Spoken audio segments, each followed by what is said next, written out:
Have you ever wished something happened so badly that you would spend 7 years working endlessly on it day in and day out without knowing what the outcome will be? Over 2,000 days tweaking and improving something that might only be seen by you?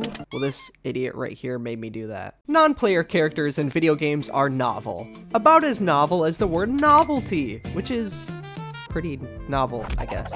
Here's a Mario Kart world, and the function of the game isn't for you to race around as a Mario's brother. The function is to watch Toad get into a bus, follow that bus, and watch Toad get out of the bus. It's just novel. Following around a character and watching them do things is what inspired the greatest thing I've ever created, Gelli Fields. To explain it to you briefly, It's a video game, innit? no, but seriously, Gelli Fields is a game where you clean up corruption in various different biomes by doing different activities like farming, fishing, and minigames, and it's all centered around these little slimes called jellies. And each jelly has its own personality, which determines the types of things that it'll do. For example, Maxwell loves to sleep, and he moves incredibly slow, but Buttons is freaking wired and runs around at Mach speed all the time. You know, the game is like Minecraft, but only if you're 9 and see squares on a screen and can't comprehend that squares exist and you can use them for things other than building a secret bunker 100 days survival Minecraft. I actually chose this style because I used to make cube-shaped jellies out of clay for fun because it's incredibly relaxing and enjoyable. But also because it has a very signature and distinct look, so the game stands out more, which when making a game you always want it to stand out so it draws attention better. And well, at this point I bet you have a few questions. One of them being, why did this guy keep saying the word novel? But the more important one being, what's a jelly? Well, idiot, a jelly is very obviously a slime made purely out of magical essence that only forms when the non-physical magic in the air concentrates so much that it breaks out of the magic layer and enters the real world in the form of a jelly. But where did they originate? Thanks for the question, Peter. It's quite novel, but jellies originally came from a game I developed in 2018 called Slime Game. In order to tell the story of Gelli Fields properly, we actually need to dive into Slime Game, as ugly as it is. In Slime Game, you watch a slime for a really long time. I mean, like, a while. So, the slime can't survive on its own. It requires the help of a very kind soul such as yourself to give it some assistance. So you start by planting a seed and waiting for it to grow. Once that's done, you harvest the crop and then the jelly will eat it. Congratulations, you just beat the game. Kidding, but also not really.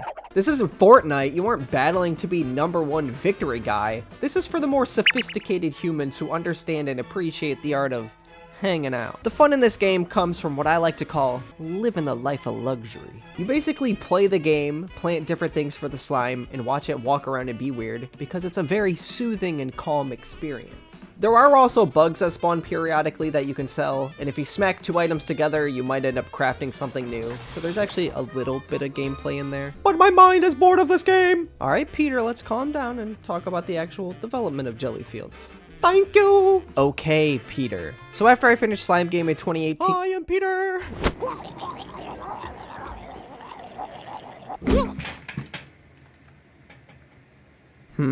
Should've opened the window.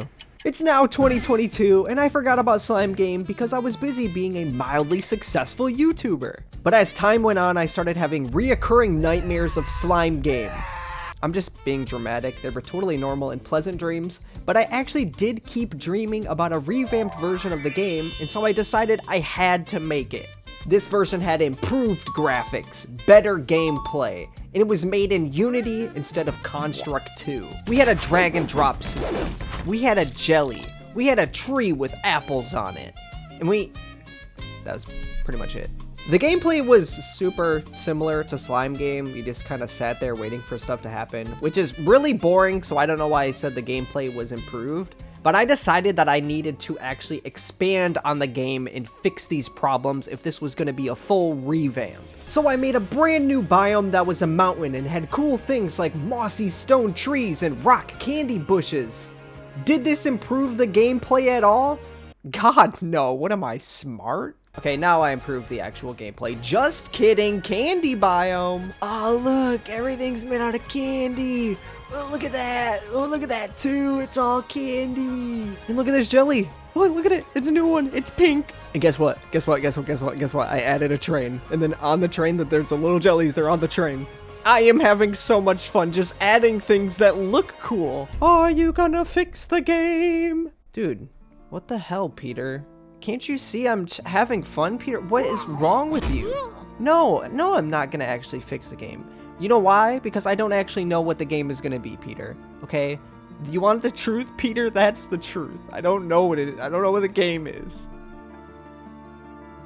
Anyways, after a few months, I realized I was just adding neat looking things to the game and not like making an actual game. I wanted it to be a survival game where you would just click start and you would spawn in a random biome with a random jelly and just see how long that you could survive. The problem with that is the basic gameplay is you plant a seed, the crop grows, then you harvest the crop and you give it to the jelly. The only time you lose is when the jelly fully runs out of hunger. But the only time the jelly can fully run out of hunger is if you have no crops.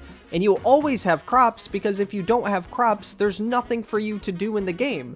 So you'll just never lose, and if you do lose, the game would be boring because there's literally nothing you can do. I also had all these cool biomes, and when people were testing the game, they were like, how do I get to the other biomes? And I'm like, what do you mean you don't? This issue and also like 700 other ones all were the reason why this game made me lose my mind.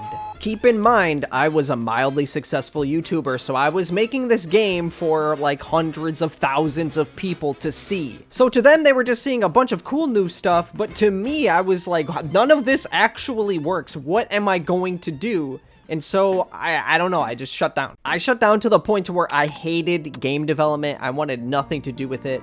I really just didn't even want to look at it at all. The game you see now is amazing. You plant crops, you do all these different activities, you go back to your train station, you're doing all these upgrades, you're decorating, you're meeting new characters, you're having an absolute amazing time. But the thing that got me from where we are in this video to that point, it is another story in itself. So that is going to be in episode 2. Hi, you might have seen that I uploaded a video like this a week ago, but I decided to make a new version that was more high energy and crazy and a bit goofy to see how well that would perform with my viewers. So thanks for watching. By the way, you can wishlist Gelli Fields on Steam and actually play a demo of it right now.